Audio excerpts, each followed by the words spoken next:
So this is our clinical trial,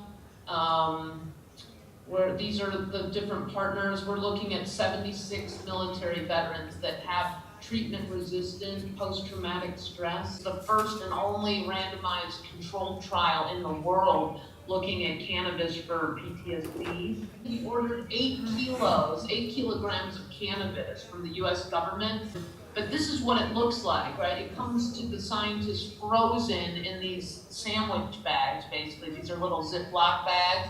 It's frozen, we pour it out. It's basically like a green powder. I mean, I'm sure, you know, from what your impressions or what cannabis would look like, most people look at that and don't even believe it's cannabis.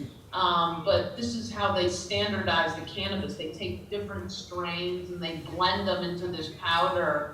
And this is what we're forced to work with. So this is the only federally legal supply of marijuana for any of these controlled trials.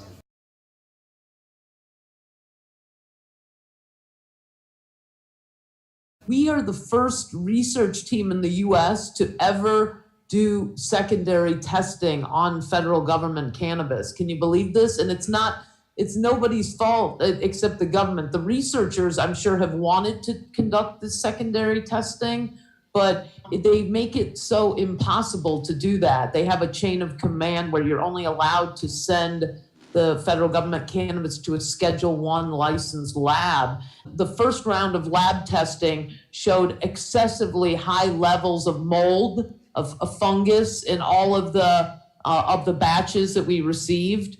So we received 4 different batches, one with high THC, one with high CBD, things like that. So anyway, all of them had skyrocketed levels of mold and then and excessively high levels of lead as well.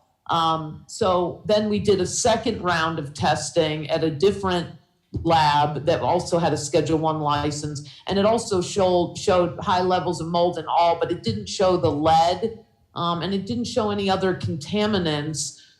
Since we're doing a smoking study, all of the patients in the study will be smoking cannabis. So we decided to proceed because first of all, we don't have any other legal supply of cannabis that we're allowed to use. So this was our only option. And we felt that because people were smoking, that the mold would be burned off through the process of combustion. But believe me, we didn't want to use this study drug, and we continue pressuring our government to try to force them to license other growers for research. But in the meantime, we're stuck with this. That aflatoxin and mycotoxins were negative. So that's another reason we felt like we could, so it must have been some kind of benign mold forms, you know, that's why but still, it's just unfortunate that our government can't produce cannabis without mold. I mean, we've been doing studies for years on HIV patients who are immunosuppressed, and the idea that our government is giving them moldy cannabis is pretty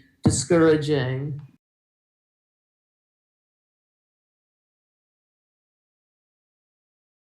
Gojenje medicinske konoplje je v tehničnem in strokovnem smislu zelo zahtevno, saj je potrebno zagotoviti visoke standarde kakovosti, varnosti in učinkovitosti preparatov.